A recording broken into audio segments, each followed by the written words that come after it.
आज हम देखने वाले हैं हार्डवेयर की नई वीडियो, जो कि भैया पर्सनल ब्लॉग पे देखने वाले हैं कैसी बनी है। देखते हैं इस वीडियो को। ओ भाई ये तो चाय पी रहा है वैसे।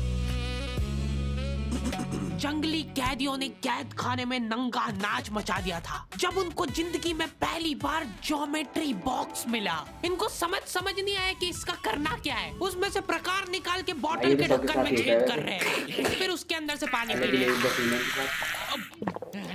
आधे बच्चों को पल्ले ही नहीं पड़ रहा है कि ये दो मुंह वाले प्रकार का करना क्या है, तो बैठ के उसकी स्ट्रेचिंग खोल रहे हैं। क्या रे ये लोग?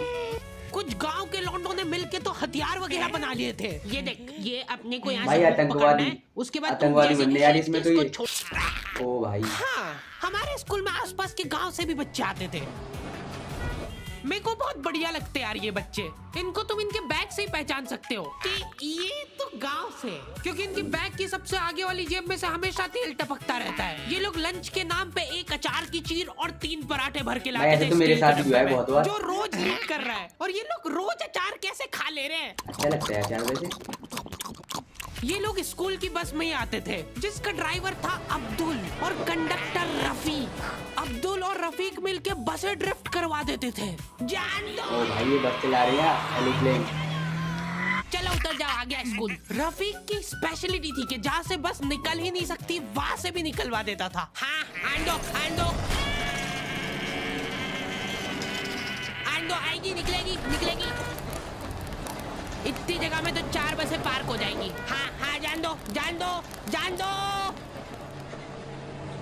भाई दीवार तोड़ दी इसने सीधा। अब्दुल और रफीक बहुत डेडिकेशन के साथ काम करते थे। बारिश में गांव में बाढ़ आ गई है, गांव वाले बेचारे घर से बाहर नहीं निकल पा रहे हैं। बच्चों ने स्कूल की ड्रेस पहनी थी, वो वापस से खोल दी कि ऐसे मौसम में तो कहाँ ही जा पा रहे स्कूल। इधर अब्दुल और रफीक बस लेके आ गए बाढ़ में। आराम से निकलेगी, आराम से चलने दो। इतनी मेहनत करके जब ये सब स्कूल पहुंच रहे तो पता चल रहा है कि बाढ़ के कारण स्कूल ही बंद है। मेरे को बहुत पसंद है ये बच्चे, क्योंकि ये पढ़ाई को ज्यादा सीरियसली लेते ही नहीं है। ये लोग सारे सब्जेक्ट की एक ही कॉपी बना रहे हैं। टीचर ने कवर चढ़ाने का बोला तो न्यूज़पेपर में लपेट के लिया रहे कॉपी को। अच्छा लगता है ये भी। चाय के कप के निशान दिख रहे यार उस पे। बेटा पेपर तो ढंग का लपेट के लाते। 120 पन्ने की कॉपी में 5 पार्टीशन कर रखे इन्होंने अलग अलग सब्जेक्ट के, और उसमें भी छोटा लिख रहे ताकि कॉपी नहीं भराए। और ऐसा नहीं है कि इनके पास पैसे नहीं है कॉपी लाने के। इनके गांव में इनकी इतनी जमीन है ना कि ये लोग जमीन बेच के अक्खा स्कूल खरीद सकते हैं। वो अलग बात है कि इनको इनकी जमीन का हिस्सा अभी तक मिला नहीं है, क्योंकि चाचा और पापा के बीच में घनघोर मनमुटाव है। दोनों को ऐसा लगता है कि इसने मेरे को धोखा दिया है। धोखेबाज, साथ में मत बोल। देख, मैं यहाँ पे फालतू बात करने नहीं आया हूँ, बात एकदम क्लियर है। मेरे को मिलनी चाहिए पूरी प्रॉपर्टी। अच्छा ठीक है, सबसे पहले तो तू औकात में रहे। क्या बोल दिया तू रहे औकात में। अरे ये तो खेत बेटे, इसमें कहाँ से आ गए?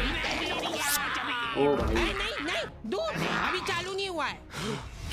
इनकी बहन दोनों भाइयों का समझौता करने के लिए रेफरी बनी है। एक दूसरे को माँ बहन की गालियां देने के बाद वहीं पे उनको सॉरी बोल दे रहे हैं। सॉरी, क्योंकि दोनों के रिश्ते सेम ही पड़ते हैं।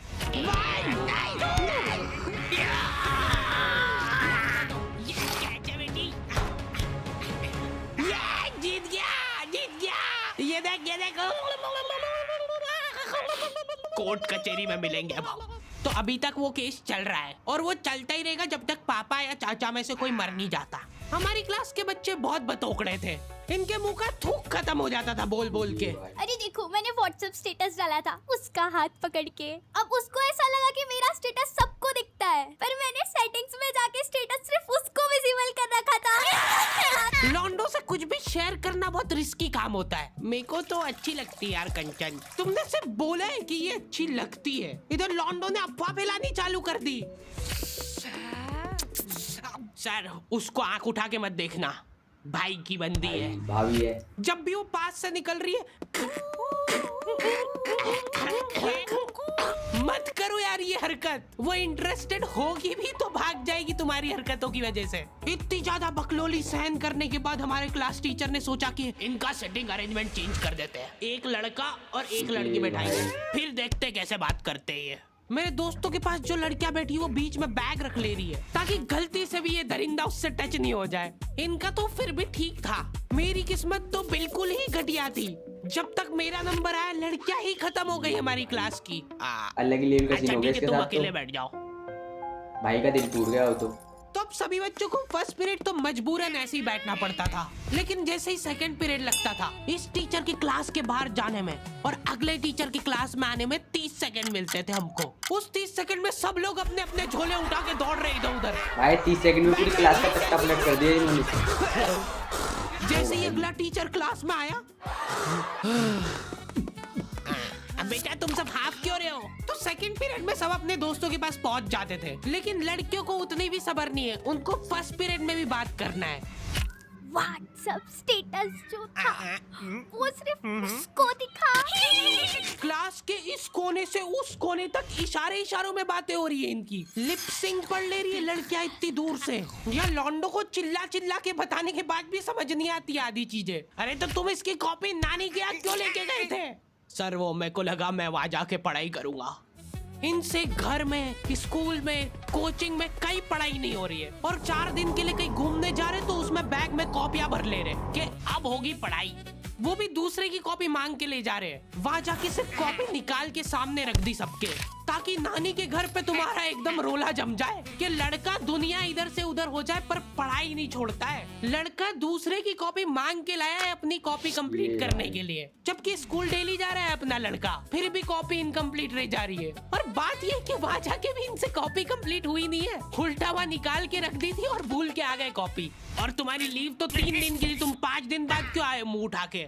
सर हम लोग तीसरे दिन पे निकल गए थे वहाँ से और हम जैसे ही ऑटो रिक्शा में बैठे नानी जी ने रोना चालू कर दिया। अब जैसे जैसे ऑटो दूर जा रहा था मेरी नानी जी जोर से रोने लग रहे थे। भाई रोने का तरीका थोड़ा कैजुअल है, अलग ही लेवल का रोना है यार। भाई ये ऑटो वापस जा रहा है और आ भी रहा है, क्या चल रहा है? पूरा दिन तो इसमें हो गया सर हमारा। फिर अगले दिन मम्मी ने उतर के नानी जी को समझाया, रो मत मम्मी, ऐसे रो मत, मत रो। उन्होंने रोते रोते समझाया कि मत रो। आधा दिन ये चला, फिर आधे दिन ऑटो वाले ने वापस से मजे लिए। ऑटो वाले मजे ले रहा है भाई। बहुत हरामखोर टाइप बच्चे आते थे हमारे स्कूल में। हमारी क्लास के कुछ बच्चों को जने क्या चुल मची कि स्कूल में फोन ले जाते हैं और वॉशरूम में जाके वो फोन में गाने चला के झुंड बना के नाच रहे हैं। ये भाई अलग ही लेवल का डांस चल रहा है। ऐसा डांस तो कोई शादी में भी ना करे।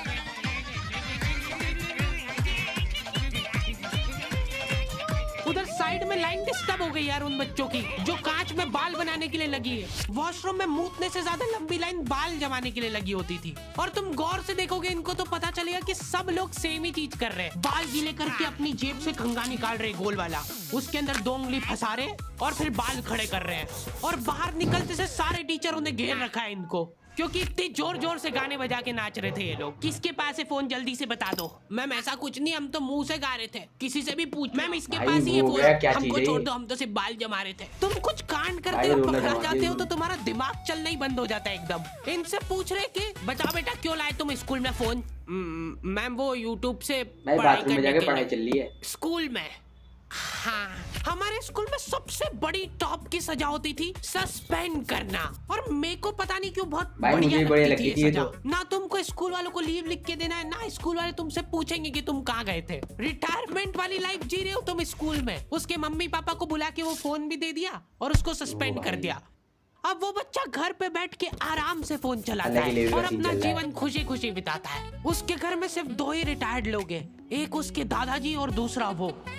मजे ले रहा है भाई पूरा।